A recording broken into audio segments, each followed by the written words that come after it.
My friends, rumors have been swirling around for several months that Nintendo is ready to announce the Nintendo 64 Mini, a theoretical miniature console that will play some of the classic Nintendo 64 games. And pretty much every day I get people asking for my thoughts on it.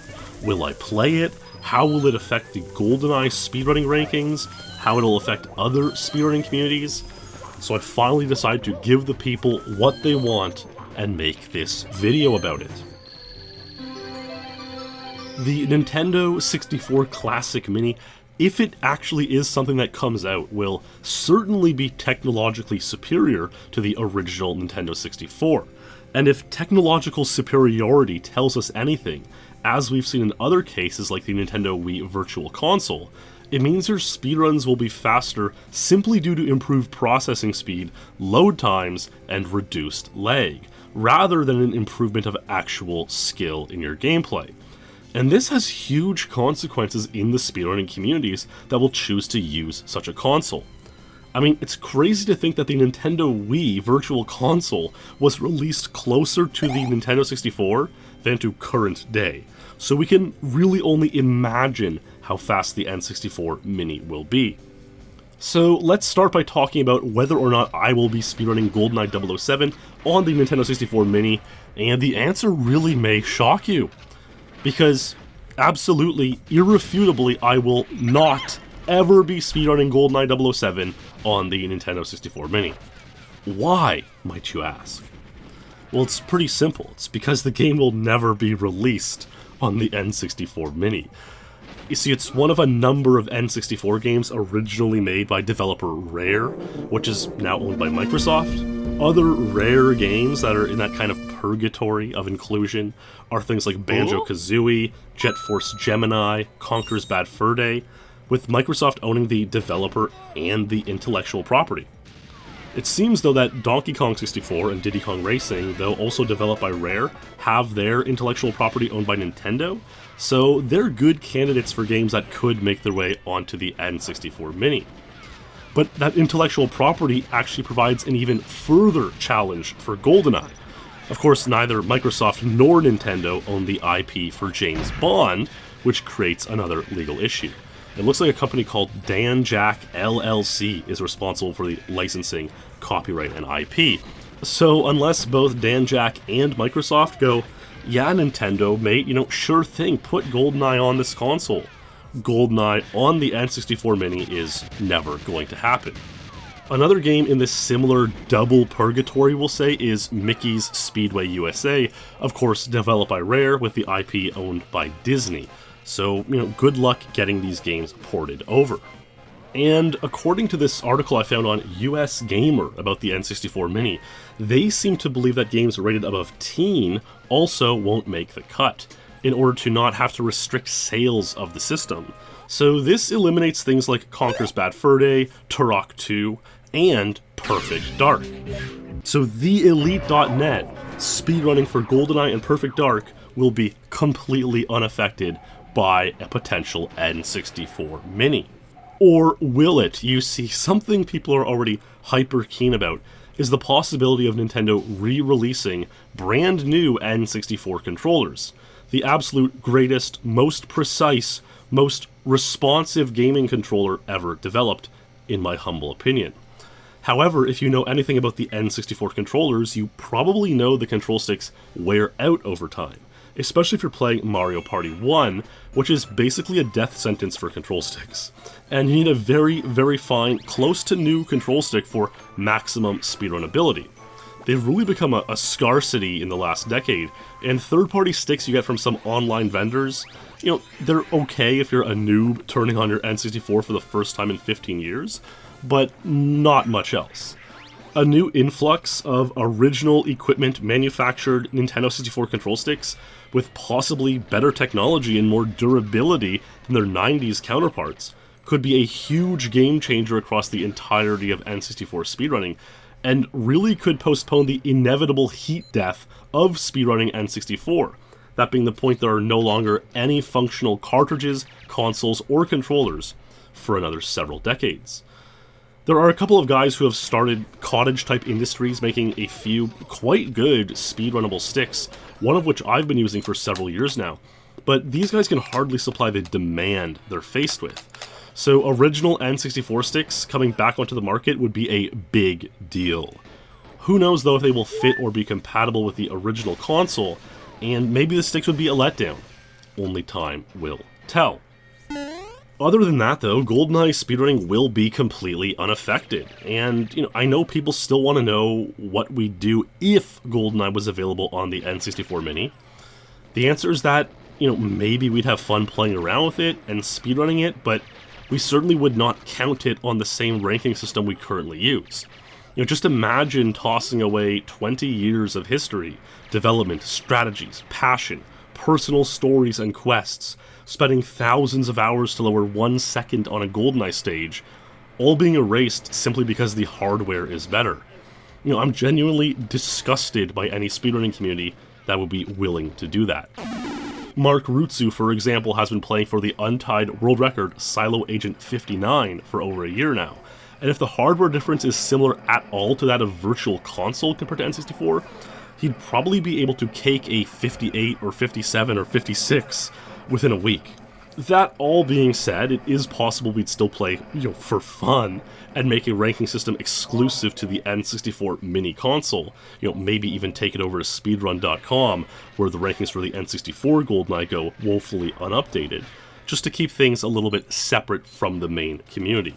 It obviously would be fun to speedrun the stages we're used to grinding on a non-leggy console, and see what ridiculous records we could get, or how easily we could cake Damn 52, but to rank them on the same leaderboards would be absurd and foolish. So let's talk about the impact this might have on some other speedrunning communities. Super Mario 64 would certainly be a game included with an N64 Mini, and they've been pretty sure about using the original N64 console as their main rankings leaderboard, with Virtual Console and emulator hidden off to the side. So I'd anticipate they would shove the N64 Mini off that way as well. Really no one speedruns on Virtual Console or emulator these days, but I do think there is a good chance that some of the Super Mario 64 runners would try speedrunning on the Mini, at least right after its release, and we could see someone get a faster time than the 120 or 70 star world record due to faster hardware. So it would be interesting to see how people react when that happens. I'm sure you'll get some people who go, well, it's faster, so use it, who are again quick to discount the very concept that speedrunning Super Mario 64 specifically means speedrunning it as it was originally created on original hardware. It is possible that for Super Mario 64, as well as any game, that running on the N64 Mini becomes more popular than on the original, and becomes a sort of main focus of Mario 64 speedrunning, but again, only time will tell that story. The Legend of Zelda Ocarina of Time is another game that would surely be included on an N64 Mini, and this one might be quite different. Ocarina of Time is notoriously one of the most progressive communities when it comes to speedrunning policy, still allowing things like the Chinese IQ player and emulator on their main leaderboards, though they do ban emulator for any times within 10% of the world record nowadays. I've been around long enough to remember when a guy called the Macaron held the any percent world record at the time, perhaps the most prestigious record in all of speedrunning, playing on an emulator and using an Xbox 360 controller. I really think their precedent suggests they will allow N64 mini runs on their main leaderboard and see where the chips lie.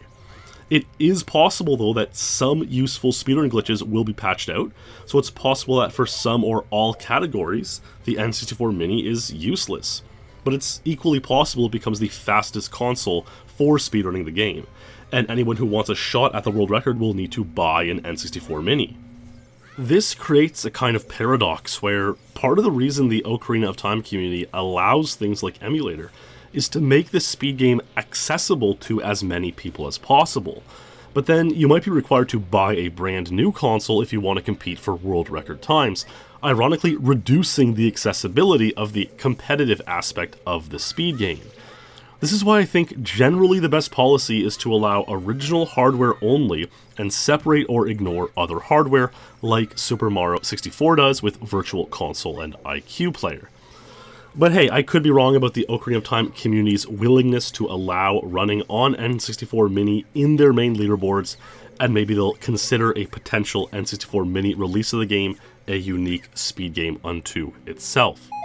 Majora's Mask is another certainty to be on N64 Mini, and they're the more traditional community of the two N64 Zeldas, having deviated from their Ocarina of Time brethren on a couple of issues. They do hide emulators on their leaderboards by default, and they voted to disallow the use of an ESS controller adapter, while Ocarina of Time voted to allow it.